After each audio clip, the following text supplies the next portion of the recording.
श्री शिवाय नमस्तुभ्यम। हर हर महादेव। देखिए, साल की सबसे बड़ी एकादशी की तिथि आ चुकी है, जिसे हम कहते हैं निर्जला एकादशी। निर्जला एकादशी के दिन अगर आप व्रत उपवास करते हैं या फिर कोई भी उपाय करते हैं तो आपको मात्र एक दिन उपाय करने से संपूर्ण एकादशियों के दिन उपाय करने का फल आपको मिलता है। इतने बड़ी महिमा है निर्जला एकादशी की। निर्जला एकादशी के दिन अगर आप व्रत उपवास करते हैं, उपाय करते हैं, अनुष्ठान करते हैं तो आपको साल की 26 एकादशियों का फल एक एकादशी में ही मिल जाता है।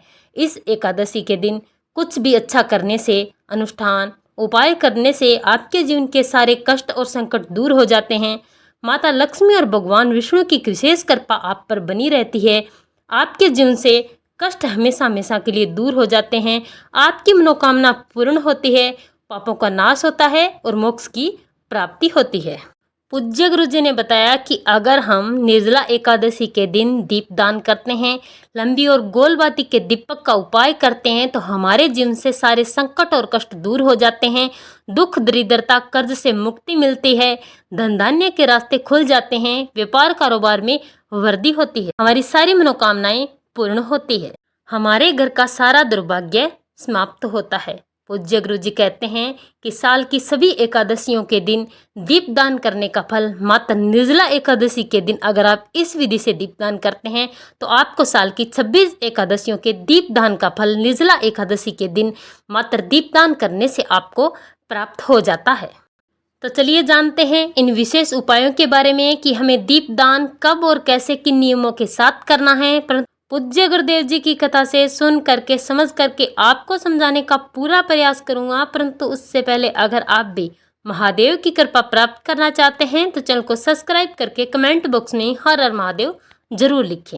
ये एकादशी हम सब के लिए बहुत बड़ी महत्वपूर्ण है क्योंकि साल की सबसे बड़ी एकादशी है। इस दिन दीपदान का बहुत ही विशेष महत्व है।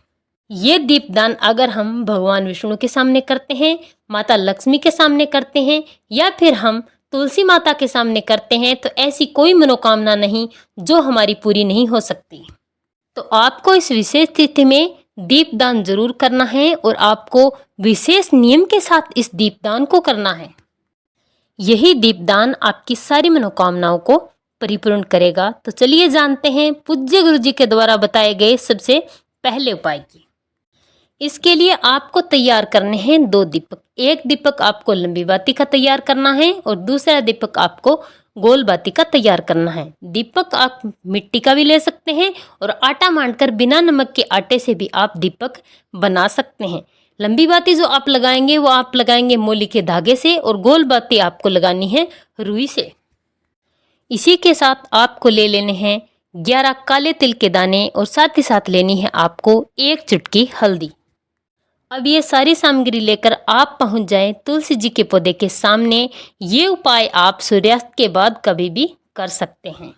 अब आप अपने साथ जो गोल बाती का दीपक लेकर आए हैं उसे तुलसी माता के पौधे के पास प्रज्वलित कर दीजिए और प्रज्वलित करते समय आपको 11 बार ओम नमः भगवते वासुदेवाय मंत्र का स्मरण करना है। और आप अपने साथ जो 11 काले तिल के दाने लेकर आए उसे भी इसी दीपक में डाल दीजिए। काले तिल के दाने भगवान विष्णु के पसीने से उत्पन्न हुए हैं और ये दीपक जब हम निर्जला एकादशी के दिन प्रज्वलित करते हैं तो हमारे जीवन के कर्ज दूर होते हैं, दोष दूर होते हैं, हमारे घर में धन आने के रास्ते खुल जाते हैं, माता लक्ष्मी का वास हमारे घर में होता है, हमारी सारी मनोकामनाएं इस दीपक के प्रज्वलित करने से पूरी हो जाती है। इसके बाद आपके पास जो लंबी बाती का दीपक है उसे आपको अपने घर के पूजा स्थल में माता लक्ष्मी की फोटो के सामने आपको प्रज्वलित कर देना है। प्रज्वलित करते समय आपको ओम महालक्ष्मी मंत्र का कम से कम 11 बार जाप करना है और ये 1 चुटकी हल्दी इसी दीपक में आपको डाल देनी है। ये 1 चुटकी हल्दी वाला दीपक आपके जीवन से आपके जीवन के दुर्भाग्य को दूर करेगा, माता लक्ष्मी की कृपा प्राप्त कराएगा, धन के नए नए आयाम आपके खुलने शुरू हो जाएंगे। ये 2 दीपक वाला उपाय आपको एकादशी के दिन जरूर करना है।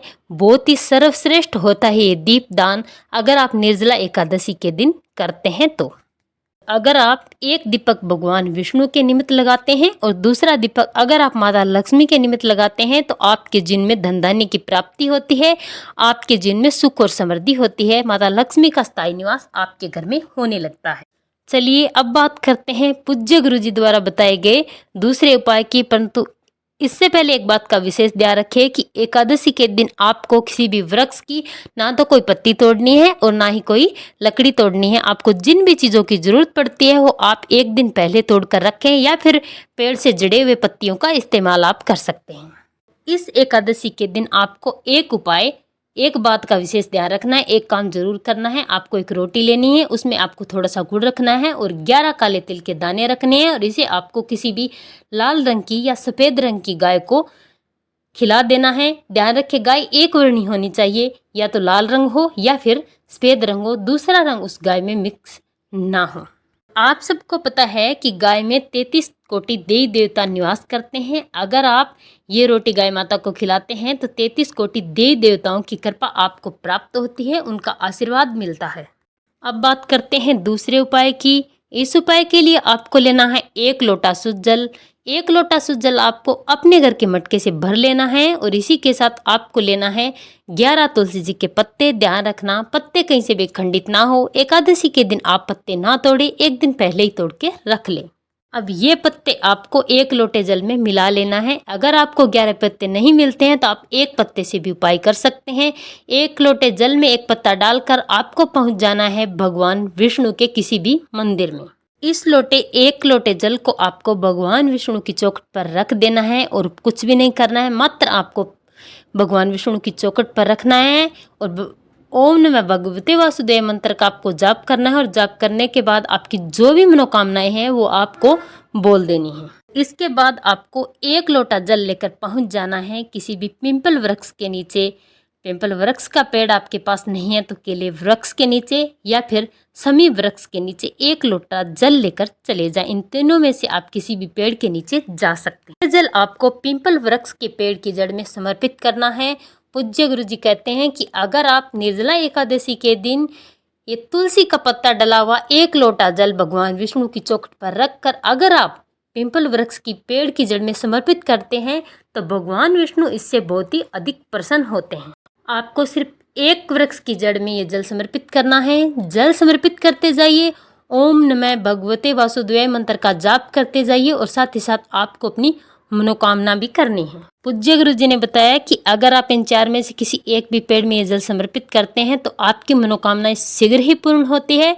आपके जीवन के सारे कष्ट और सारे संकट दूर हो जाते हैं। माता लक्ष्मी और भगवान विष्णु की कृपा आप पर हमेशा बनी रहती है। उपाय बहुत ही सरल है, बहुत ही छोटे छोटे उपाय है, जरूर करें। ये उपाय आपके जीवन को बदल सकते हैं, आपके भाग्य को चमका सकते हैं।